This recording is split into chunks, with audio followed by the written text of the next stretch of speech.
this John blazing hot weather. What's good, you guys? It's your girl Nai here.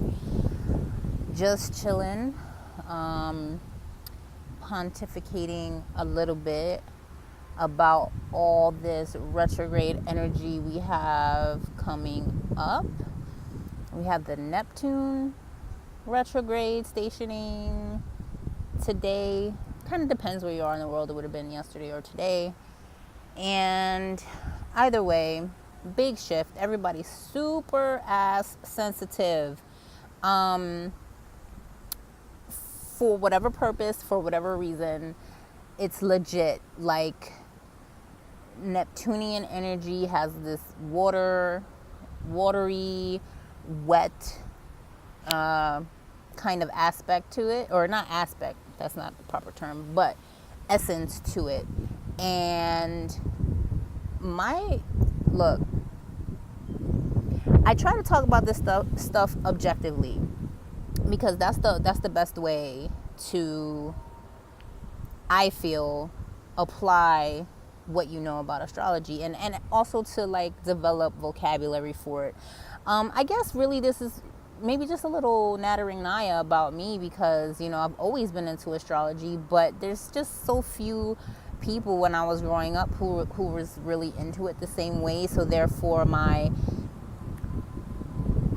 dialogue for it comes out a little strange. So this is part of the reason why I'm incorporating it into my channel, because it helps me to establish a verbal dialogue versus a written one. Because the written one for me is easy enough, but spitting it out can sometimes prove difficult. But anyways, that's neither here nor there. But yeah, so Neptune and this water, I'm sorry for the wind if it's all up in there. I hope y'all can hear me. It's very a very wet kind of planet. Okay, so some of y'all gonna be upset that I'm even gonna say this, but that whole space force thing, you guys know what I'm talking about, right?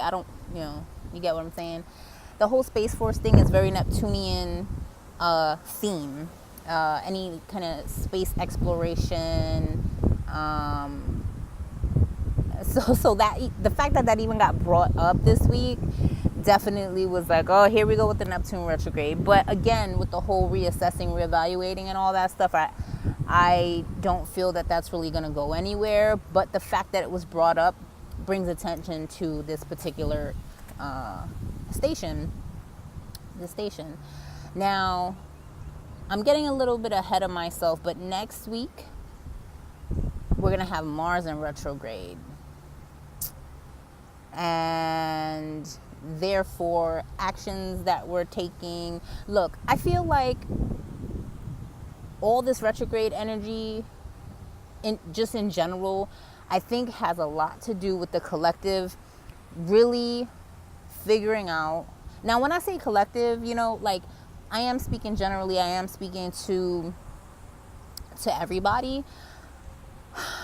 But we have to consider what our own position is in the collective, what we do every day, how we're contributing or taking away from the establishment that perhaps we're trying to correct or fix, or we don't appreciate how it's run. It's important that we do our own research and determine how we can live our lives to best display, to best exercise that which we feel is humane, that which we feel compassion in our hearts about, that which we feel, very strongly about. Like, I feel like if you love hard, right? If you love hard, you should fight hard as well. And all this crap that's been going on is not cool. It's not, a lot of it is not moral at all. It upsets me, and I think that the sheer volume and division of all the things that we feel like we may need to individually deal with is so extensively overwhelming that it basically puts us to a point where it's kind of like, I'm tired of fighting, man. I'm fucking tired of fighting. Can't we just love each other? Like, we kind of throw our hands up like, can't we just? And I love my art. I love tarot. I love astrology for all intents and purposes, for what they provide. But I won't allow myself to be overly consumed with these tools, because they're tools, to a point where I am disregarding my mundane here and now, my responsibilities for the here and now. Now, a lot of the stuff that we all might do every day just doesn't really get displayed enough on social media, or even make the main media. When there's good news, you hear it and it's like, oh, okay, that's nice, but then when there's bad news, there's like this over exaggeration of how bad it is, or how bad it could potentially get. And I know that our job as readers, as healers, as spiritualists, what have you, whatever you would like to call yourself, I think it really, the bottom line is that it comes down to compassion. But again, we can't just live in spirit all the time. We have to be practical. We have to do practical things. And I think with the Mars retrograde coming up, this is going to be reassessing our actions, reassessing where we're putting our energy in. What can we focus on? That's our, that we can focus on, that is our main drive. What is driving us to want to protect, to want to heal, to want to this, to want to that? What can we change? And I know we can't change everything, but what we can do is we can school the younger generation to stand up and fight for what's theirs, to stand up and fight for what they think is right. And fighting is not always necessarily like, okay, we're gonna go into some combat mode and like physically fist fight. No, but there's ways to fight. There's ways to push movements. There's ways to be assertive, and ways of pulling together our energy to make things happen. And I think it's very important that we not become complacent with this Neptune retrograde. Yeah, there might be a sense of us needing to kind of take a second look at, okay, wait a minute, if this is how I feel about it, if this is how I want to go about this trajectory, yeah, am I supposed to sit here and cry about it all day? Am I supposed to sit here and just sleep on it all day? And I know we all have different issues, and that sometimes it can get like that, it can get overwhelming like that, and that's what we want to do, but we can't let that become our normal. We have to try to find a way to overcome that, to overstand that situation, and if there are things that you're questioning and you don't like how it feels because maybe you're in a tight spot where you can't really express these things, what can you do to change your circumstances? What can you do to live in your truth, to live in the truth that you want to see for the world, to live in the truth that you want to see here? Like, do you have like I said, complacency is not okay. A lot of the activity that we see on the internet can seem to get drowned out because there's just so much information going on at the same time. A lot of the times there's issues where we get censorship. That's a big GD issue. And I don't mean Golden Dawn, I mean goddamn issue. When we try to explain things that matter, things that are important, and then we get censored by these outlets, if you will. So it's important to find your way to navigate, because just because you can't get it on social media doesn't mean that you can't do anything to serve that same purpose, to work towards that same end. There's lines we could call, petitions we can make, charities we could donate to. We can volunteer at a local, center for whatever, whatever it is that you feel a real compassion towards something. Like, I feel like it's a time to put action to feeling and like synergize that and make that important. And with there's being so many things, pick one or two things and just focus really hard on that, because you might be the next leader to have a following for that cause just because you're focusing your energy there. Trust that somebody will be inspired by your action to do what you feel is necessary, that they may go ahead and do what they feel is necessary to move things forward. I'm sorry. The earth is doing it. The weather's doing it. But you might just inspire somebody to go, to do that thing, to stand in their truth and be a leader for what they believe is a cause. And what can we do? Make sure you're registered to vote. That's super, number one, super ass important. Whether or not there's gerrymandering, whether or not there's all these other kind of things, it's important that we show up in numbers, yo. It's important that we show up in numbers no matter what, because we have to.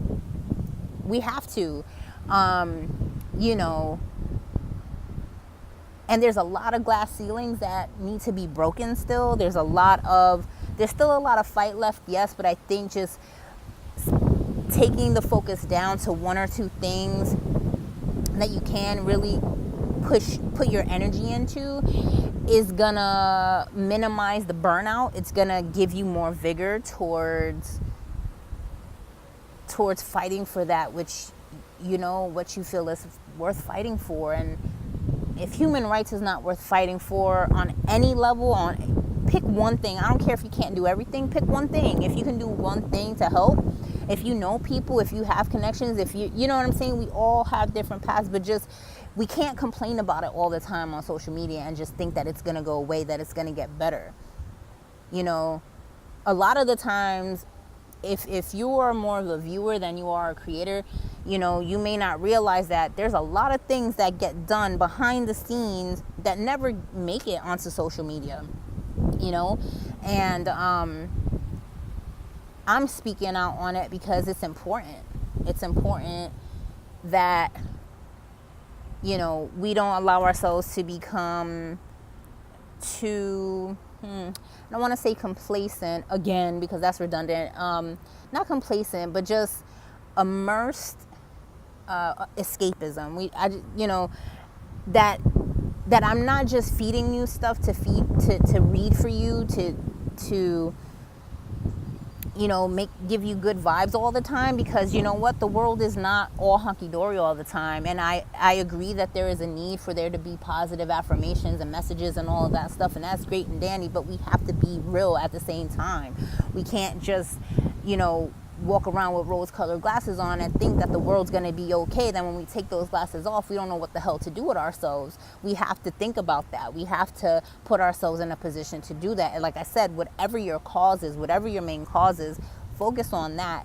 Like I said, because if, for example, if I'm focusing on thing X, and and I'm leading thing X, and you're focusing on thing Y and leading thing Y, when you have your things hooked up, I can follow you because I support you, and you can follow me. You understand what I'm saying? So we're not trying to do both at the same time, and then we forget things, we drop the ball on things, blah blah blah blah blah. See what I'm saying? And there's different ways of doing this. Of course, we could use social media as a catalyst to push these things, but if we start getting censored, which is 90% of the time, I don't know how many times I've had posts taken away, I don't really complain, and I'm not going to waste my energy fighting about my post not being up there. I can just find a different way of expressing it, find a different way of pushing that information out there. And that's why I'm saying, don't let them keep the wool pulled over your eyes when there's a whole world to see. Don't get caught up in the Neptunian funk, if you will. There's a need for action and retrospect at the same time. Where have we been wasting our energy? Where have we been? How can we come back? How can we come back to reality? How can we make our dreams a reality? How can we do that? How can we do that without overexerting ourselves? Or how can we best utilize our fight, our vigor together as a community to make things happen? Again, this is, and when I say as a community, this is what I'm referencing when I'm saying the collective, because we are part of the collective, but sometimes there's this sense that the collective is an external facet and it doesn't belong to us individually because we're the individual and that's the collective. But no, we are part of that I am part of that collective. So when I say collectively and I'm doing a reading, I'm referencing myself too. I sit back and I think about, oh, okay, wait, what do I have to do? So anyways, it's just been a really strange day and I felt the need to express this. And of course there's a lot of tense energy happening, but with all these retrogrades, with all this rethinking and all of this re-establishing and redoing things, okay, and all everybody's dirty laundry coming out the woodworks and all of that kind of stuff, it's important for us to understand why we have to rethink about these issues and these topics, and why it's necessary for us to see things that make us so uncomfortable, because we have gotten complacent. Generationally wise, we have gotten complacent because we've been behind computers for 20 years. So we have to learn how to unplug sometimes. We have to learn how to hold a conversation and how to speak to somebody sometimes. And I understand that social anxiety does exist. Take baby steps. Take baby steps and find your way, because you are way more powerful than you realize. It's like this. We are in the Matrix right now. And, right when, if you've seen the Matrix and they take the pill and they start unplugging from the Matrix and all of that stuff, how it's all painful and weird and funky, that's what it's going to feel like. But then you realize, here's the truth. Here's the real world. And it's ugly and it's grim and it's dark, and we could just make the best of it. That's what it is. We have to make the best of it the only way that we know how. We have to pull together to do that. We have to have champions, and we have to have people, cheerleading the champions, whatever, but we just need to be together. We need to be on the same page. We can't keep being divisive amongst ourselves when we are the other. We are the outsiders, if you will. So all this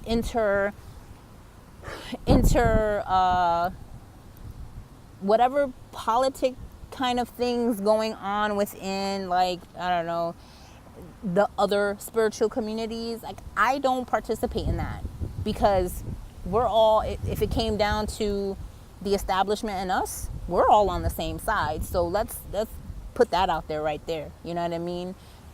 Whatever, ATR, pagan, all of that stuff, like, it's all the other. And I'm okay with being the other. I don't care about that. But I'm just saying, when we stop bickering amongst ourselves and we realize that divide and conquer shit really does work, we'll realize that when we pull together, we can make a change. And that's it. That's what Spirit had for me to say to y'all today. So much love, many blessings. I hope this resonated with some of you guys. Peace.